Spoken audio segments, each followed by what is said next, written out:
Good morning, very good morning to all of you. आज biology का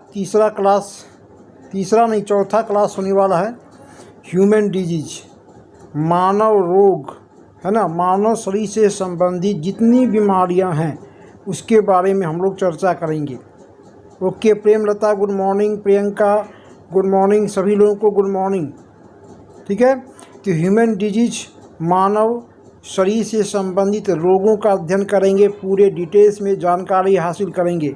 इस chapter से अक्सर एग्ज़ाम में क्वेश्चन पूछा जाता है। ठीक है, तो पार्ट 1 लेकर आए हैं आज, और फिर अगले क्लास में पार्ट 2 होगा। ओके, हाँ, तो ह्यूमन डिजीज आपकी स्क्रीन पर आ चुका है। ह्यूमन डिजीज 3 प्रकार का होता है। कम्युनिकेबल है, जो कि संक्रामक रोग होता है, एक व्यक्ति से दूसरे व्यक्ति में फैलता है।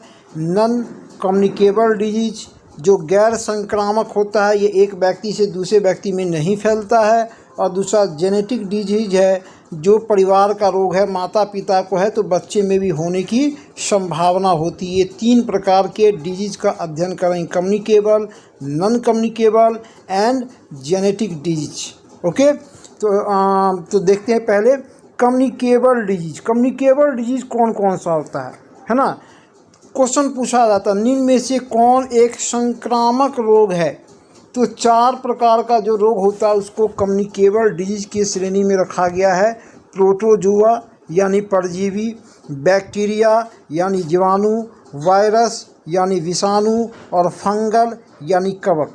4 बीमारी कम्युनिकेबल है जो एक व्यक्ति से दूसरे व्यक्ति में फैलता है। Protozoa, bacteria, virus and fungal.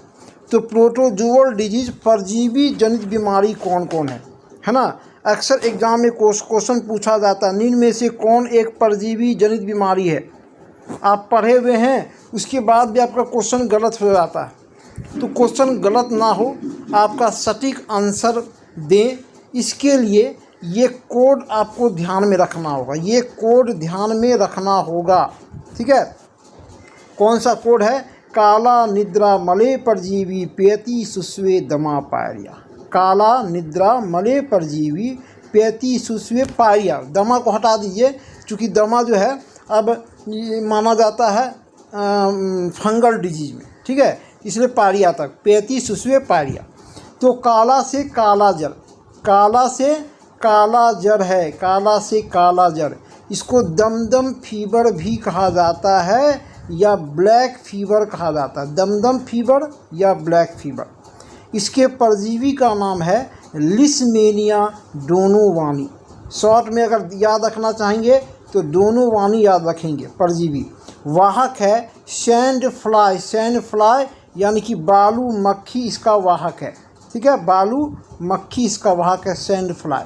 Okay, प्रभावित अंग होगा आरबीसी एंड स्प्लीन। आरबीसी होगा और स्प्लीन प्रभावित होगा। इस रोग का लक्षण क्या होगा कि तेज बुखार होगा और जोड़ों का ठंड लगेगा। गर्मी के दिन में काफ़ी व्यक्ति को ठंड लगेगा और काफ़ी तेज बुखार उसको होगा, काला जर। दूसरा है निद्रा रोग, जिसको कि स्लीपिंग सिकनेस या बोलचाल की भाषा में कहा जाता है सोने की बीमारी, नींद की बीमारी। इसके परजीवी का नाम है ट्रिपनोसोमा। ध्यान में रखना है, ट्रिपनोसोमा परजीवी का नाम। प्रभावित अंग है केंद्रीय तंत्रिका तंत्र, सेंट्रल नर्वस सिस्टम जो है इसमें प्रभावित होता है, केंद्रीय तंत्रिका तंत्र। वाहक इसका है सीसी मच्छर। सीसी मच्छर इसका वाहक है। निद्रा रोग का वाहक सीसी मच्छर। वाहक का मतलब कि आपके शरीर में यह सीसी मच्छर आपके शरीर में यह रोग पहुंचाने का काम करता है, सीसी मच्छर।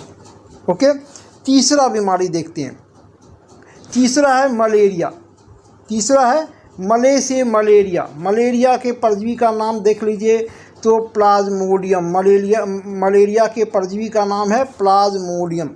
वाहक इसका है मादा एनोफिलीज मच्छर। मादा एनोफिलीज मच्छर होता है जो मलेरिया रोग का वाहक होता है। प्रभावित अंग आरबीसी होगा, इसमें भी आरबीसी है, इसमें भी काफ़ी तेज़ बुखार होगा और जोरों का ठंड लगेगा व्यक्ति को मलेरिया रोग में, है ना। 1887 में रोनाल्ड रॉस ने मलेरिया के परजीवी के जीवन चक्र का पता लगाया। कौन? रोनाल्ड रॉस ही पता लगाए कि मलेरिया जो रोग होता है वह परजीवी से होता है। ठीक है, कौन पता लगाए? 1887 में रोनाल्ड रॉस पता लगाए। मलेरिया के रोग में प्रभावित अंग कौन होगा? तो आरबीसी, तेज बुखार होगा और जोरों का ठंड लगेगा। ओके, अब आइए चौथा है पेचिश अतिसार। पेचिश अतिसार दोनों लगभग एक ही प्रकार का डिजीज है, जिसको सामान्य बोलचाल की भाषा में हम डायरिया कहते हैं। डायरिया कहते हैं। इसका परजीवी है int amoeba histolytica. Int amoeba histolytica. प्रभावित अंग है आंत। इसमें क्या होगा कि आपका आंत प्रभावित होगा, काफ़ी मतलब लूज मोशन बहुत ज़्यादा होगा व्यक्ति। कोई भी खाना खाएगा, खाना वह पचेगा नहीं, है ना। तो ये आंत प्रभावित होता है। पेचिश और अतिसार या बोलचाल की भाषा में इसी को डायरिया कहा जाता है। ओके, फिर आते हैं पांचवा है, देखिए सुजाक तथा श्वेत प्रदर्द। सुजाक और श्वेत प्रदर्द जो है एक सामान्य बीमारी है जो कि प्रभावित करता है व्यक्ति के मूत्र मार्ग में खुजलाहट उत्पन्न हो जाता है, उसी को कहा जाता है सुजाक श्वेत प्रदर्द।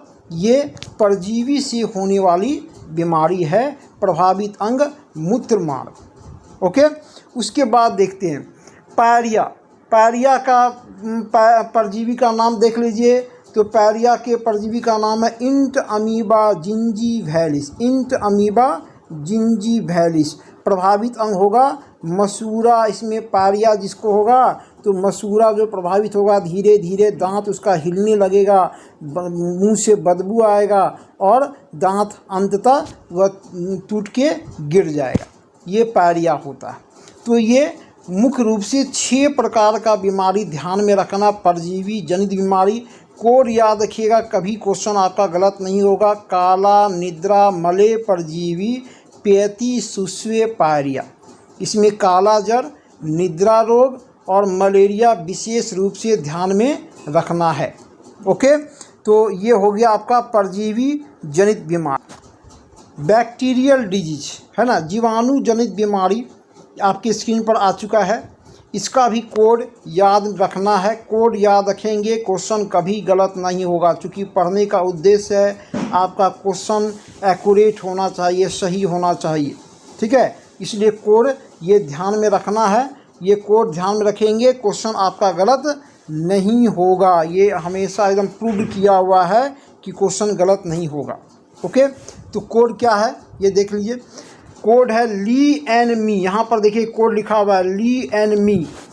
Planning to go Sydney with deputy teacher. फिर से मैं बोल रहा हूँ, Lee and me planning to go Sydney with deputy teacher, है ना। इसमें कोड के अनुसार ये डिजीज लिखा हुआ है LE, ली LE। LE से पहला जो बीमारी होता है वह लेप्रोसी होता है। लेप्रोसी हिंदी में कुष्ठ रोग कहा जाता है। हैंसन वैज्ञानिक इसको खोजे, इसलिए इसका दूसरा नाम हैंसन डिजीज भी होता है। सामान्य बोलचाल की भाषा में इसी बीमारी को कोढ़ कहा जाता है। व्यक्ति को कोढ़ हो गया यानी कि कुष्ठ रोग हो गया। इसके जीवाणु का नाम है माइकोबैक्टीरियम लेप्री। क्या नाम है? Mycobacterium leprae. लेप्रोसी से लेप्री। प्रभावित अंग है स्किन एंड नर्वस सिस्टम। त्वचा और तंत्रिका तंत्र प्रभावित होता है। इस रोग में शरीर पर चकत्ता उत्पन्न हो जाता है। जिस स्थान पर यह रोग होता है वहाँ संवेदनशीलता समाप्त हो जाती है। स्पर्श का अनुभव नहीं होता है ना। मान लिया जाए हाथ में यह रोग हुआ है तो हाथ में पहले लालीपन आ जाएगा, लाल लाल दाना टाइप का हो जाएगा और धीरे धीरे वह लालीपन बढ़ता जाएगा और जो है धीरे धीरे उस अंग में संवेदनशीलता समाप्त हो जाएगा, छूने पर कोई स्पर्श का अनुभव नहीं होगा। और अगर सही समय पर इलाज नहीं हुआ तो वह अंग धीरे धीरे गलने लगता है वह अंग। इसी को कोढ़ कहा जाता है। इसके लिए 2 प्रकार का ट्रीटमेंट है। पहला एक दवा है MDT मल्टी ड्रग ट्रीटमेंट, है ना। इस रोग के पहचान के लिए पहले लेप्रोमिन टेस्ट कराया जाता है, लेप्रोमिन टेस्ट, और फिर दवा दिया जाता है। कौन सा दवा? MDT multi drug treatment. और दूसरा है DAPS1 इम्यूनोथेरेपी।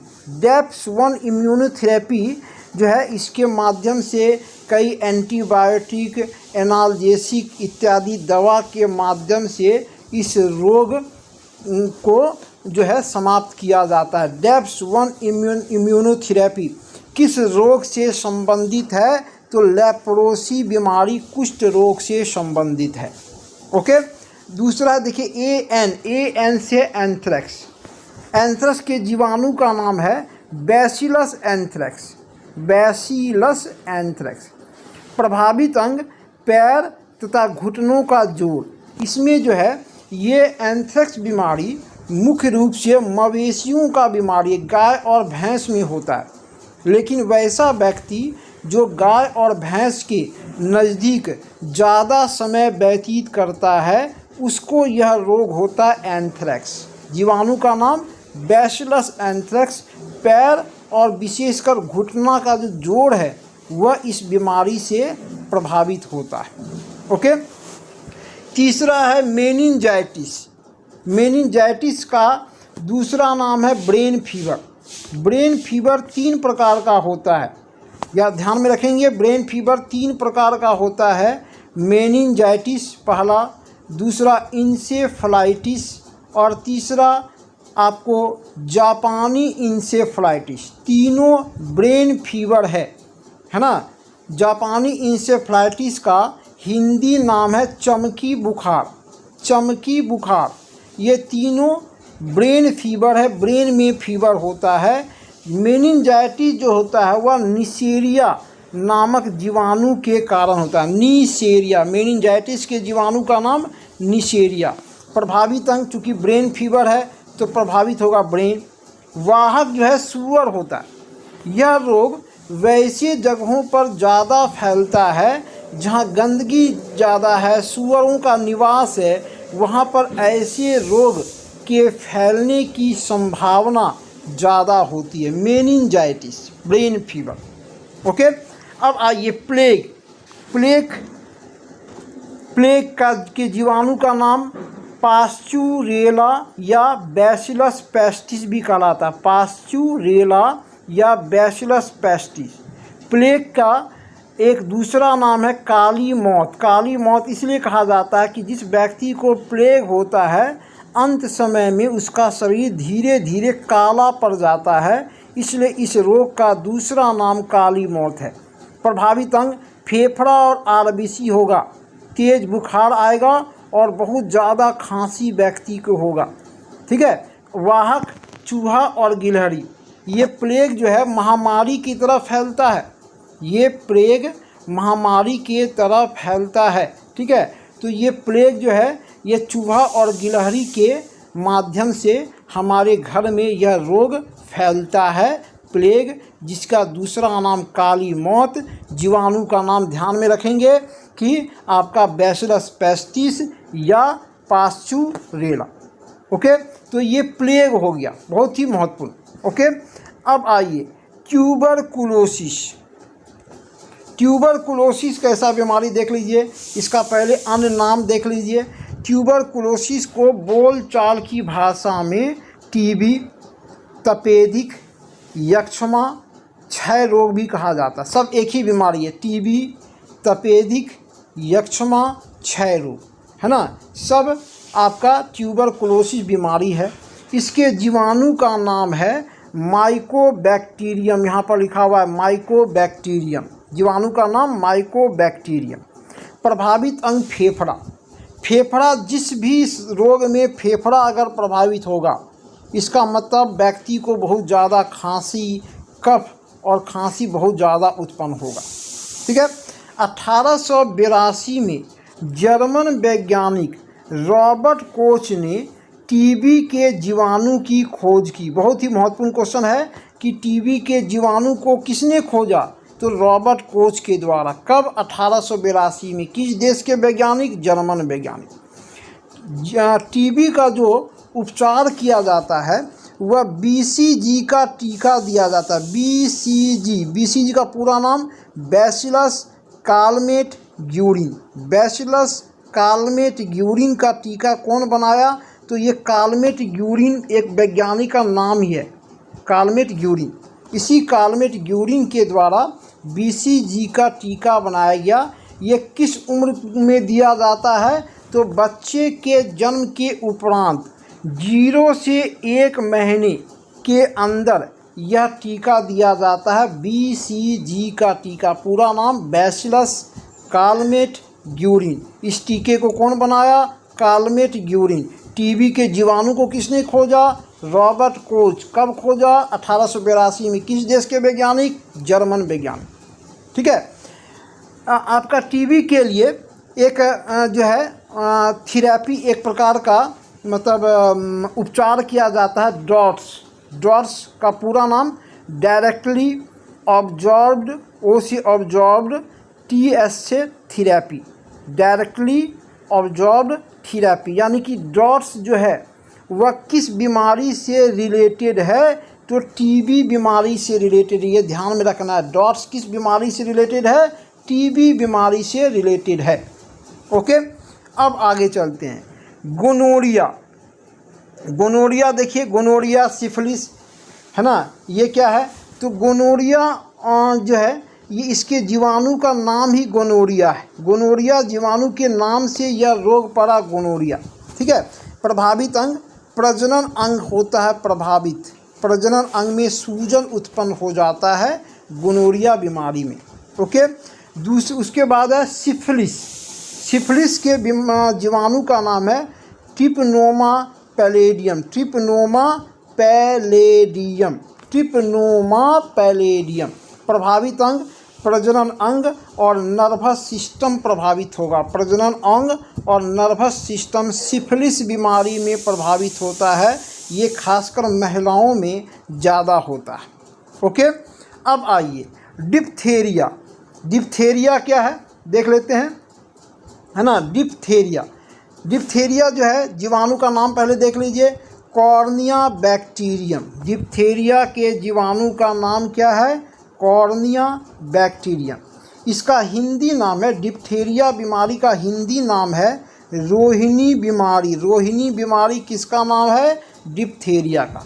प्रभावित अंग क्या होगा? तो श्वास नली में खराश उत्पन्न हो जाएगा। इतना खराश होगा कि व्यक्ति पानी तक सही ढंग से नहीं पी पाएगा, है ना। श्वास नली में खराश उत्पन्न हो जाता है, ट्रैकिया में सूजन हो जाता है। इसका उपचार है DPT का टीका। DPT को ट्रिपल एंटीजन का टीका भी कहा जाता है। 3 बीमारी के लिए टीका एक ही में लगता है, डिप्थेरिया, पर्ट्यूसिस यानी कि कुकर खांसी और टेटनस। डिप्थेरिया, D से डिप्थेरिया, P से पर्ट्यूसिस और T से टेटनस। ये तीनों बीमारी के लिए एक ही टीका है, DPT का टीका। ठीक है। डिप्थेरिया के जीवाणु का नाम याद रखिएगा, कॉर्निया बैक्टीरियम। इसी का हिंदी नाम क्या है? रोहिणी बीमारी। ओके। उसके बाद चलते हैं, डिप्थेरिया के बाद देख लीजिए न्यूमोनिया। न्यूमोनिया जो है ये ज़्यादातर बच्चे में होता है, न्यूमोनिया बीमारी। जीवाणु का नाम डिप्लोकोकस, यहाँ पर देखिए लिखा हुआ है, जीवाणु का नाम डिप्लोकोकस। प्रभावित अंग फेफड़ा। इसमें भी जोरों का खांसी उत्पन्न होगा और तेज बुखार होगा। निमोनिया ज़्यादातर बच्चे को प्रभावित करता है। इसके रोकथाम का उपचार क्या है? तो एंटीबायोटिक की दवा डॉक्टर के द्वारा दिया जाता है निमोनिया बीमारी में, जो कि ज़्यादातर छोटे बच्चों में यह बीमारी होता है। ओके। निमोनिया जीवाणु का नाम ध्यान में रखेंगे, सभी बीमारी के जीवाणु का नाम जरूर ध्यान में रखेंगे। न्यूमोनिया के जीवाणु का नाम है डिप्लोकोकस। ओके, अब आइए टाइफाइड। टाइफाइड जिसको कि हिंदी में मोती झरा बीमारी या मियादी बुखार भी कहा जाता है। मोती झरा बीमारी, मियादी बुखार, आंत की बुखार, ये तीनों का नाम किसका है? तो टाइफाइड का। फिर से बोल रहे हैं, टाइफाइड का अन्य नाम, हिंदी नाम मोती झरा बीमारी, मियादी बुखार, आंत की बुखार। इसके जीवाणु का नाम है साल्मोनेला। जीवाणु का नाम साल्मोनेला। मियादी बुखार इसलिए इसको कहा जाता है कि जब यह किसी व्यक्ति को हो जाता है तो लगभग 8-10 दिन तक बुखार उस व्यक्ति के शरीर में रहता है ना। दवा खाएगा, बुखार उतर गया, फिर कुछ घंटे के बाद बुखार चढ़ जाता है, इसलिए इसको मियादी बुखार कहा जाता है। इस बीमारी के लिए डॉक्टर के द्वारा एक टेस्ट कराया जाता है, विडाल टेस्ट। विडाल टेस्ट के माध्यम से पता चलता है कि मियादी बुखार है या नहीं, टाइफाइड है या नहीं, विडाल टेस्ट। ठीक है। प्रभावित अंग होता है आंत। प्रभावित अंग आंत। टाइफाइड होने का कारण दूषित भोजन, दूषित जल का सेवन करना, खासकर दूषित दूध का व्यक्ति अगर सेवन किया, दूषित दूध का व्यक्ति सेवन किया है तो टाइफाइड होने की संभावना बनी रहती है। जीवाणु का नाम जरूर ध्यान में रखेंगे, साल्मोनेला, है ना। अन्य नाम भी ध्यान में रखेंगे, मोती झरा बीमारी, मियादी बुखार एंड आंत की बुखार। टेस्ट याद रखेंगे, विडाल टेस्ट। ओके, अब देखते हैं है उसके बाद क्या है देखते हैं। टाइफाइड हो गया। टेटनस। टेटनस जो है इसका अन्य नाम है धनुष टंकार। टेटनस का अन्य नाम क्या है देख लीजिए, धनुष टंकार। टेटनस धनुष टंकार तथा लॉक जॉ भी कहा जाता है। धनुष टंकार तथा लॉक जॉ इसलिए कहा जाता है कि जब किसी व्यक्ति को टेटनस हो जाता है तो उसका शरीर धीरे धीरे अकड़ने लगता है, धनुष के समान अकड़ जाता है, इसलिए इसका नाम है धनुष टंकार। और व्यक्ति के अंत समय में उसके मुंह का जबड़ा बंद हो जाता है। जबड़ा यानी कि जॉ, लॉक जॉ हो जाता है, जबड़ा बंद हो जाता है, इसलिए इसका दूसरा नाम है लॉक जॉ। प्रभावित अंग क्या होगा? नर्वस सिस्टम, तंत्रिका तंत्र प्रभावित होगा, है ना। या अधिकांशतः जंग लगे लोहे से या घोड़े की लीद से। घोड़े का जो लीद होता है वो अगर बहुत ज़्यादा फैला हुआ है तो घोड़े के लीद में भी टेटनस का जीवाणु पाया जाता है। ठीक है, उससे भी फैलने की संभावना होती है, लेकिन ज़्यादातर जंग लगा लोहा अगर हमारे शरीर के किसी अंग में धंस गया है तो टेटनस होने की संभावना बनी रहती है। टेटनस ना हो इसके लिए प्राथमिक उपचार क्या है कि व्यक्ति को 24 घंटे के अंदर ATS, एंटी टेटनस सीरम, या इसको टिटवैक भी कहते हैं, अगर व्यक्ति ATS का टीका ले लेता है तो टेटनस होने की संभावना नहीं होती है। कितने घंटे के अंदर? 24 घंटे के अंदर। ठीक है, तो ये टेटनस बीमारी है, बड़ा ही भयंकर बीमारी है। अब आइए कोलरा। कोलरा का देख लेते हैं। कोलरा, तो कोलरा को हिंदी में हैजा कहते हैं, हैजा बीमारी। इसके जीवाणु का नाम है विब्रियो कोलरी। Vibrio cholerae. प्रभावित अंग आंत होगा। यह कोलरा जो है व्यक्ति दूषित भोजन कर रहा है, गंदा भोजन कर रहा है, गंदा पानी पी रहा है ना, तो हैजा बीमारी होता है। देखे होंगे कि बाढ़ग्रस्त एरिया में हैजा होने की संभावना ज़्यादा होती है, क्योंकि वहाँ व्यक्ति गंदा भोजन कर रहा है, गंदा पानी का सेवन कर रहा है, तो वैसे जगहों पर हैजा होने की संभावना ज़्यादा होती है। इसमें आंत प्रभावित होगा, मुंह पेट दोनों चलने लगता है ना। उल्टी भी होगा, दस्त भी होगा। इतना ज़्यादा उल्टी और दस्त होगा कि व्यक्ति को डिहाइड्रेशन हो जाएगा। डिहाइड्रेशन का मतलब कि व्यक्ति के शरीर में पानी और नमक की कमी हो जाएगी। अगर नमक की कमी हो गई तो सोडियम लेवल लो हो जाएगा। सोडियम लेवल जैसे लो होगा धीरे धीरे तो व्यक्ति को हार्ट अटैक आने की भी संभावना बनी रहेगी। इसलिए इसका प्राइमरी इलाज क्या है कि व्यक्ति को ORS का व्यक्ति को ORS का घोल दिया जाए, ORS का पूरा नाम ओरल रिहाइड्रेशन सॉल्यूशन का घोल दिया जाए, पानी में थोड़ा नमक और चीनी मिलाकर के घोल दिया जाएगा तो व्यक्ति का शरीर रिहाइड्रेट रहेगा, डिहाइड्रेट नहीं रहेगा, रिहाइड्रेट रहेगा और व्यक्ति का जीवन बच जाएगा। तो ये है कोलरा बीमारी, हैजा बीमारी। ठीक है, इतना जो है आपको देखे ये बैक्टीरियल डिजीज में Lee and me planning to go Sydney with deputy teacher, LE से पढ़े लेप्रोसी कुष्ठ बीमारी, AN से एंथ्रैक्स, ME से मेनिंजाइटिस, प्लानिंग में PLA केवल लेना है, PLA प्लेग, TU से ट्यूबरकुलोसिस, GO से गोनोरिया, सिडनी में SY लेना है सिफिलिस, विथ छोड़ दीजिए, DI से डिप्थेरिया, P से निमोनिया, निमोनिया में P साइलेंट होता है, TY से टाइफाइड, TE से टेटनस, ER छोड़ देना है, CS से कोलरा। इतना बीमारी जो है ये एक कोड में ही समाया हुआ, अगर कोड याद रखेंगे आपका क्वेश्चन कभी भी गलत नहीं होगा, है ना। और अक्सर अगर कोई सेट बनाता होगा तो आप लोग जानते होंगे कि इस चैप्टर से क्वेश्चन निश्चित रहता है डिजीज से, निम्न में से कौन एक जीवाणु जनित बीमारी है, निम्न में से कौन एक विषाणु जनित बीमारी है। इतनी बीमारियां हैं कि आप पूरा पढ़ गए हैं, याद कर गए हैं, लेकिन एग्जामिनेशन हॉल में कन्फ्यूजन हो गया, 4 ऑप्शन में कन्फ्यूजन हो गया और अंततः आपका क्वेश्चन गलत हो गया। तो क्वेश्चन गलत ना हो, आपका क्वेश्चन गलत हो गया, आपका सारा मेहनत बेकार हो गया। तो क्वेश्चन गलत ना हो इसके लिए ये कोड ज़रूर याद रखेंगे, कोड याद रखेंगे, कभी क्वेश्चन गलत नहीं होगा। ठीक है, Lee and me planning to go Sydney with deputy teacher. Okay, अब अगले क्लास में हम लोग वायरस फंगस डिजीज़ पढ़ेंगे और साथ में कोरोना वायरस के बारे में पढ़ेंगे। थोड़ा कोरोना वायरस के बारे में जानकारी सभी को है, इतना फैल गया है कोरोना वायरस, इतने लोगों को तंग किया कोरोना वायरस कि सबको जानकारी हो गया है।